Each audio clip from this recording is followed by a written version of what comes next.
Δεν ξέρω αν έχουμε κάποιο χρόνο να κάνουμε κάποιες ερωτήσεις άλλες ή να κάνουμε μια απάντηση. Έχουμε 2-3 λεπτά, οπότε μπορούν να τεθούν 2 ερωτήσεις από εσάς και 2 ερωτήσεις από εμάς. Ωραία, ακούμε τις ερωτήσεις από εσάς. Μπορείτε να σκεφτείτε τους πολλές χρονιάς. Να σας πω την αλήθεια, τα παιδιά θέλουν πάρα πολύ και το περιμένω πώς και πώς, αλλά δεν ξέρω αν θα μπορέσουμε να βρούμε κοινή μάλλον ημερομηνία για να μπορέσουμε να κατεβούμε κάτω. Πάντως ξέρω ότι εσείς σίγουρα θα μας επισκεφτείτε του χρόνου. Παρατήρησα στο τέλος ενός βίντεο που είχε τα επίθετα των παιδιών ενός παιδιού τελείωνε σε άκης. Το πολιτικό αυτό το έχουμε στην Κρήτη. Αυτό το παιδί είναι κριτικός. Όχι, δεν είναι κριτικό, όχι. Δεν είναι από την Κρήτη δηλαδή. Η Κρήτη είναι εδώ ο Νίκος, η μητέρα του είναι από την Κρήτη και έρχεται κάθε καλοκαίρι πέστε στο Καστέλι. Αν μιλάνε με τα παιδιά στην πλατφόρμα επικοινωνίας, μπορούν να κανονίσουν μέσα στο καλοκαίρι να βρεθούν. Να μιλήσουν μέσω του Edmodo και να βρεθούν το καλοκαίρι και από κοντά. Σίγουρα είχατε την ευκαιρία να γίνετε δημιουργοί. Πώς νιώθετε? Νιώθουμε πάρα πολύ ωραία, γιατί με το να γίνουμε δημιουργοί θα μπορέσουν να μας δούνε αν είναι καλή η δουλειά μας, να μας δούνε και άλλοι άνθρωποι. Μια τελευταία εδώ ερώτηση, η Εβίνα. Πώς φανταζόσασταν ότι είναι η τηλεδιάσκεψη? Πριν την τηλεδιάσκεψη, εγώ προσωπικά θεωρούσα ότι το σχολείο σας ήταν τελείως διαφορετικό.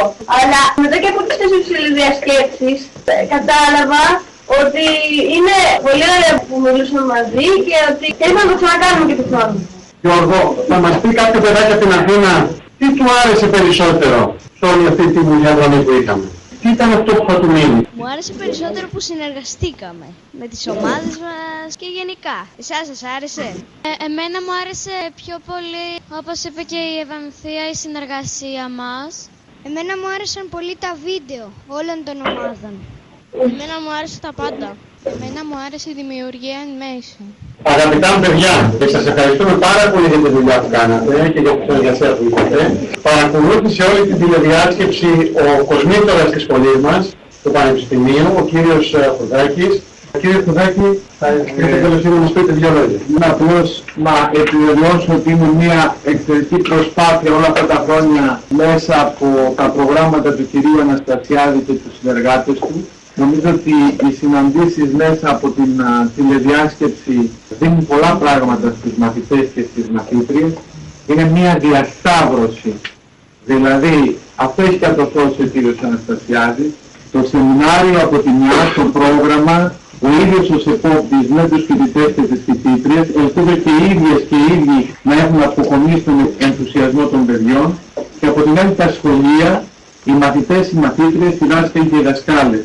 Και έχω την αίσθηση ότι αυτό που πολλές φορές ο δάσκαλος ζητάει μέσα στη τάξη την προσοχή και χρειάζεται να τη δουλέψει πολύ, αυτή επιτυγχάνεται με έναν μαγικό τρόπο μέσα από την τηλεόραση.